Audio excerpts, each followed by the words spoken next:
सियासत चाहे भारत की हो या दुनिया की, मुसलमानों के बिना किसी का भी हुकूमत में आना मुश्किल ही नहीं नामुमकिन है। चलिए जानते हैं। इराक, लीबिया, सीरिया से भारत में बनी संघ की सरकार तक एक एक पॉइंट।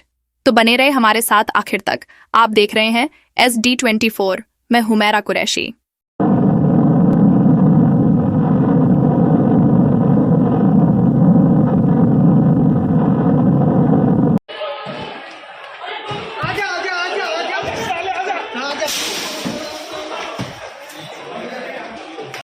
अमेरिका ने नागासाकी और हिरोशिमा पर परमाणु बम गिराया, लेकिन उसका उसे उतना फायदा नहीं हुआ जितना इराक, लीबिया, सीरिया, अफगानिस्तान जैसे इस्लामी मुल्कों में खून खराबा करके हासिल हुआ।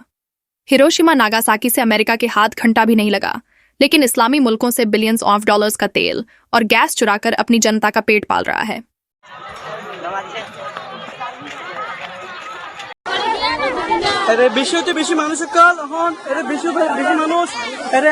म्यांमार और श्रीलंका को कौन नहीं जानता। आज की तारीख में इन दोनों मुल्कों की औकात एक भिखारी जितनी भी नहीं है। इन मुल्कों को भीख में कोई एक रियाल, एक दिरहम या $1 तक कोई देने को तैयार नहीं। म्यांमार की प्रधानमंत्री जेल में सड़ रही है और उसकी सेना दर दर भटक रही है।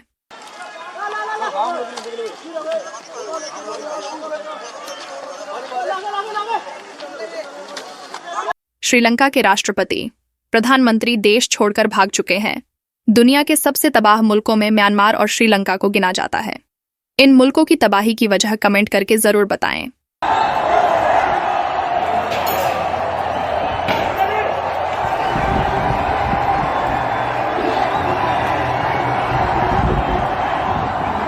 रूस ने अपने माथे पर लगे मुसलमानों के नरसंहार के दाग को रूस में 3 कानून बनाकर धोया है। एक, पैगंबर इस्लाम पर टिप्पणी राष्ट्रीय अपराध सजा 3 से 5 साल। दूसरा, कुरान की बेहुरमती राष्ट्रीय अपराध सजा 1 से 3 साल। तीसरा, सभी सरकारी दफ्तरों और यहां तक पासपोर्ट पर तस्वीर में भी हिजाब हटाना जरूरी नहीं। ये सब कुछ करने के बाद तालिबान को आतंकी लिस्ट से हटाया। तुर्की के साथ मिलकर फ्रांस को अफ्रीका के मुल्क माली, चाड, नाइजर, अल्जेरिया, सूडान जैसे 5 मुल्कों से भगाकर कॉन्गो, नाइजीरिया और लिबिया जैसे इस्लामी मुल्कों में अपनी मजबूत छवि बनाई, चेचन्या को साथ ले लिया। आज सुपर पावर अमेरिका की टक्कर में खड़ा।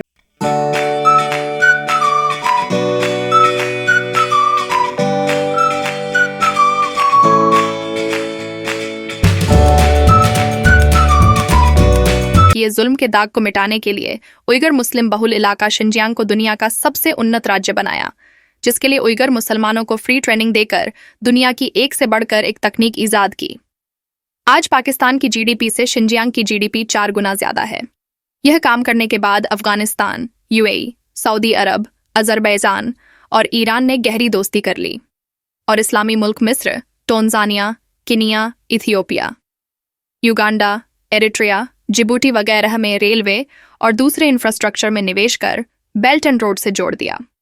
आज चीन अमेरिका से हर एक फील्ड में आगे है और चीन फ्यूचर का सुपर पावर बनकर उभरा है। अब बात करते हैं भारत की।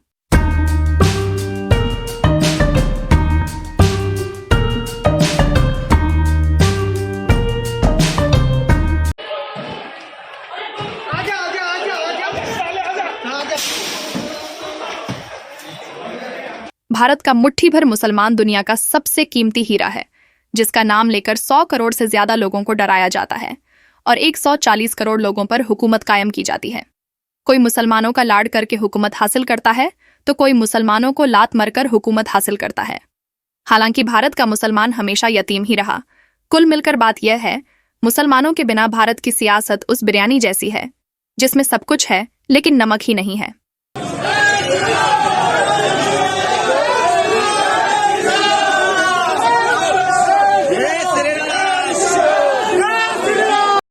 अंतरराष्ट्रीय ही नहीं, हमारे मुल्क की राजनीति में भी मुसलमानों का अहम रोल है। 2025 में दुनिया एक नए दौर में कदम रखने जा रही है और यह नया दौर अब यूनिपोलर अमेरिका के चंगुल से निकलकर मल्टीपोलैरिटी में एंट्री करेगा।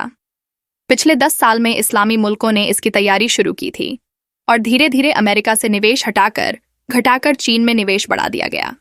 1925 से 2025 के दौरान यानी 100 साल के लंबे अरसे में संघ भारत को विश्व गुरु बनाने में नाकाम रहा। संघ की सरकार पिछले 10 साल से अपनी जनता को विश्व गुरु का सपना दिखाकर 80 करोड़ लोगों को 5 किलो अनाज फ्री में बांटकर गर्व महसूस कर रही है। और अंधभक्त मस्जिद खोदो अभियान से गदगद हो रहे हैं, क्योंकि इन्हें अपने मुल्क से को सरोकार नहीं, बस मुल्ले टाइट चाहिए, फिर देश की तस्वीर कितनी भी मैली क्यों ना हो। खैर,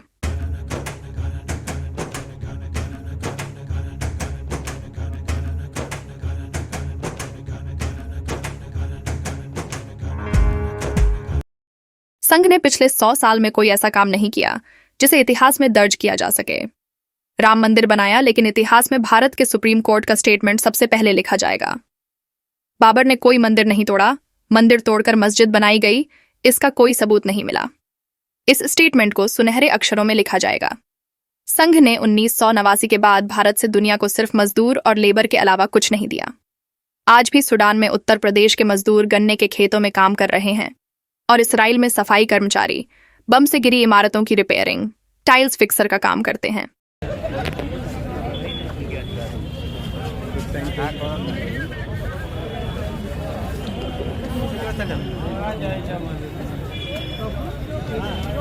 संघ को मस्जिद, दरगाह, कब्रिस्तान में शिवजी के शिवलिंग नजर आने की राजनीति को 3 तलाक देना होगा और भारत खोदो अभियान पर रोक लगाना होगा।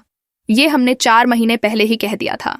वारना मस्जिद के नीचे मंदिर ढूंढने वाली आस्था अब यह राम जन्मभूमि की तरह राष्ट्रीय नहीं रहेगी, बल्कि अंतर्राष्ट्रीय मुद्दा बन जाएगी, और इस बात को संघ प्रमुख अच्छी तरह समझ गए हैं। इसीलिए हाल ही में संघ प्रमुख मोहन भागवत ने बयान दिया है। ताज़ा बयान में संघ प्रमुख ने मराठी भाषा में कहा है, राम मंदिर बना क्योंकि वो हिंदुओं की आस्था का मामला था, लेकिन अब रोज एक नया मामला उठाया जा रहा है। कुछ लोग सोचते हैं कि नए मुद्दे उठाकर वो हिंदुओं के नेता बन जाएंगे, तो ये सब नहीं चलेगा। इस बयान के बाद साफ तौर से संघ की पॉलिसी को बदला हुआ देखा जा सकता है, और यह भी समझा जा सकता है कि संघ के दिमाग में 100 साल बाद यह बात आई कि सांप्रदायिक दंगे, फसाद, तनाव देश की तरक्की में रुकावट पैदा कर रहे हैं। लेकिन अफसोस इस बात का है, संघ प्रमुख की बात को पत्थर की लकीर समझा जाता था, लेकिन हमारे देश में इतना जहर घुल चुका है कि अब संघ प्रमुख के बयान की आलोचना तो हो ही रही है, साथ में उन्हें ज्ञान भी दिया जा रहा है। नहीं, एकत्र होना चाहिए, पर अपने ऐतिहासिक संपत्ति थोड़ी किसी को दे देनी चाहिए। ये मोहन भागवत का व्यक्तिगत बयान हो सकता है, ये सबका बयान नहीं है। वो किसी एक संगठन के प्रमुख हो सकते हैं, हिंदू धर्म के प्रमुख वो नहीं है कि उनकी बात हम मानते रहें। वो हमारे अनुशासक नहीं हैं, हम उनके अनुशासक हैं। मोहन भागवत जी ने एक बयान दिया है कि हर मस्जिद के नीचे मंदिर तलाश रहे हैं लोग, हिंदू नेता बनना चाह रहे हैं, इसे किस रूप में लें? नहीं, सवाल ये है कि जो नेता आज बने हैं वो किस आधार पर बने हैं। आज देश में जिनकी सत्ता है वो किस आधार पर बनी है? वो तो मंदिर मस्जिद की राजनीति करके ही तो आगे आए हैं। अब जब आगे आ गए, सत्ता में बैठ गए, अब आपको लगता है कि ये राजनीति नहीं होनी चाहिए? ये तो पहले ही लगना चाहिए था ना।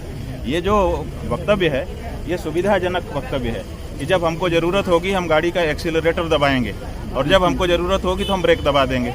ऐसा नहीं होता है। देखिए, न्याय की भारत के प्रधानमंत्री मोदी अरब मुल्कों में जाकर मुसलमानों को गले लगाते हैं, और विदेश में मुस्लिम बहुल इलाकों को मिनी हिंदुस्तान कहते हैं, और भारत में मुस्लिम बहुल इलाकों में आगजनी, तोड़फोड़, दंगे फसाद कराकर उन्हें मिनी पाकिस्तान कहा जाता है।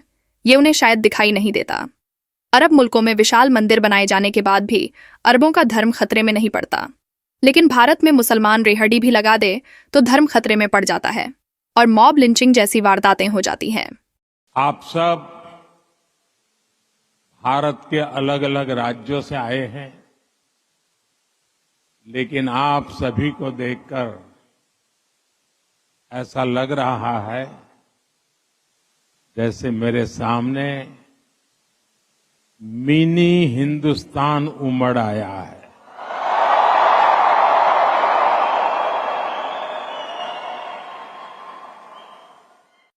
हमारे देश में 6 इंच के पाकिस्तान और 4 इंच के बांग्लादेश का नाम लेकर मुसलमानों को टारगेट किया जाता है, लेकिन कोई Kuwait, Qatar, Dubai, UAE, Saudi Arabia, Kazakhstan, Armenia, Brunei, Chechnya, Bahrain जैसे मुल्कों का नाम लेने से भी परहेज किया जाता है। आपने कभी किसी अंधभक्त या गोदी मीडिया को इन मुल्कों का नाम लेते कभी सुना है? तो कमेंट करके जरूर बताना।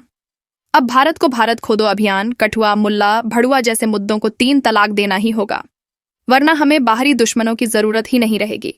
हम आपस में ही लड़कर तबाह हो जाएंगे। तो ये थी आज की अहम जानकारी। मिलते हैं अगले वीडियो में, तब तक के लिए फी अमानिल्लाह। आप देख रहे हैं सोशल डेमोक्रेटिक न्यूज SD24।